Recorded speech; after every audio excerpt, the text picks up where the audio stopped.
الحمدللہ رب العالمین والصلاة والسلام علی سید الانبیاء والمرسلین اما بعد فاعوذ باللہ من الشیطان الرجیم بسم اللہ الرحمن الرحیم۔ ناظرین کرام، جس طرح کہ میں نے عرض کیا تھا کہ 27 رجب سے ہم کلاس شروع کریں گے، تو آج سے الحمدللہ کلاس کی ابتدا کر رہے ہیں۔ تو ہمارے بزرگان دین کا یہ آپ کا کام تھا، ان کا معمول تھا کہ جب کوئی کس چیز کا بھی ابتدا کرتے تھے تو پھر یہ دعا پڑھا کرتے تھے۔ آپ سے بھی التماس ہے کہ آپ یہ دعا لازم پڑھیں، اور انشاءاللہ باقاعدہ سے آغاز بھی کیا ہے، تو انشاءاللہ سارے سٹیپ وائز تھوڑا تھوڑا کر کے عرض کروں گا۔ تو پڑھ لیجیے: الصلاۃ والسلام علیک یا سیدی یا رسول اللہ وعلی آلک واصحابک یا سیدی یا حبیب اللہ، اللہم رب یسر ولا تعسر وتمم بالخیر وبک نستعین۔ حضرات محترم، یہ دعا پڑھنے کے بعد آج میں وضو کے فوائد، وضو کے فضائل کے بارے میں کچھ گزارشات کروں گا۔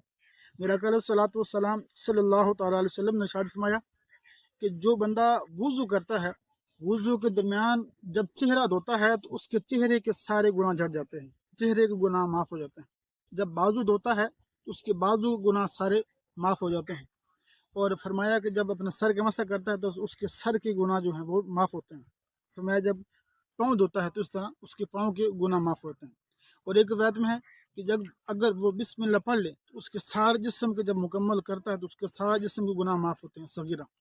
اور ایک روایت میں ہے، میرا آقا علیہ الصلوۃ والسلام نے فرمایا کہ جب اے ابو ہریرہ جب تو وضو کریں تو وضو کرنے سے پہلے بسم اللہ والحمدللہ پڑھ لیا کرو۔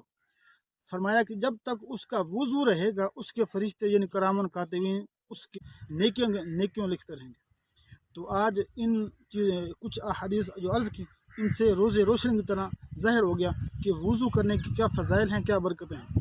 اور ایک آخر میں حدیث پر عرض کروں گا۔ میرا آقا علیہ الصلوۃ والسلام نے فرمایا کہ جو وضو کی حالت میں، یعنی مفہوم عرض کر رہا ہوں کہ اگر کوئی وضو کی حالت میں فوت ہو جائے تو وہ اس کو شہادت کا رتبہ ملتا ہے۔ یعنی جو بندہ فوت ہوتا ہے وضو کی حالت میں تو وہ اس کو شہادت کا رتبہ ملتا ہے۔ تو اس روایت سے بھی روز روشن کی طرح ظاہر ہو گیا کہ جو انسان وضو کی حالت میں فوت ہوئے تو اس کو اللہ تعالیٰ کس طرح اجر دیتا ہے۔ اللہ تعالیٰ سے دعا ہے اللہ تبارک و تعالیٰ ہم سب کو صحیح معنوں میں وضو کرنے کی توفیق عطا فرمائے، آمین۔ وآخر دعوانا الحمدللہ رب العالمین۔